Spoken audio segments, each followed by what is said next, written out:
ಎಲ್ರೂ ಒಂದ್ ನಿಮಿಷ ಕಾಲ್ ಮಾಡೋದನ್ನ ನಿಲ್ಸಿ. ನಾನ್ ಹೀಗೆ ಹೇಳಕ್ ಹೊರಟಿರೋ ಕತೆ ಬೆಂಗಳೂರಿನ ಹಿಸ್ಟ್ರಿಯಲ್ಲೇ ದಾಖಲಾಗಿರೋ ಮೊಟ್ಟ ಮೊದಲ ವೀರನ ಕತೆ. ಪ್ರತಿದಿನ ಲಕ್ಷಾಂತರ ಜನ ಓಡಾಡುವಂತಹ ಬೆಂಗಳೂರಿನ ಈ ಜಾಗಕ್ಕೆ 1200 ವರ್ಷಗಳ ಇತಿಹಾಸ ಇದೆ ಅಂದ್ರೆ ನಂಬ್ತೀರಾ? ಇವತ್ತು ಹೆಬ್ಬಾಳ ಅಂದ್ರೆ ಟ್ರಾಫಿಕ್, ಸಿಗ್ನಲ್, ಫ್ಲೈಓವರ್ ಅಷ್ಟೇ ಅನ್ಸುತ್ತೆ.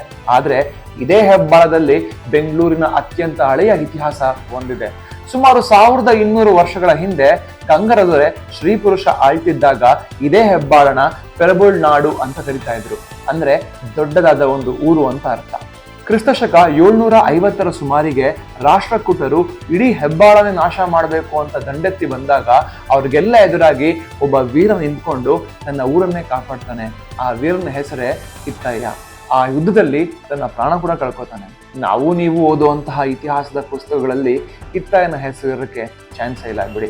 ಆದ್ರೆ ಆ ಕಾಲದಲ್ಲೇನೆ ಅವನ ಶೌರ್ಯ ಪರಾಕ್ರಮವನ್ನು ನೆನಪಿಡಲು ಒಂದು ವೀರಗಲ್ಲನ್ನು ಸ್ಥಾಪಿಸ್ತಾರೆ. ಇವತ್ತಿಗೂ ಕೂಡ ಆ ವೀರಗಲ್ಲು ಹೆಬ್ಬಾಳದಲ್ಲೇ ಇದೆ.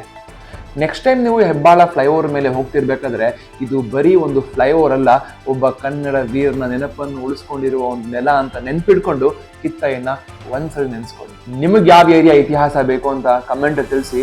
ಮತ್ತೆ ಸಿಗೋಣ.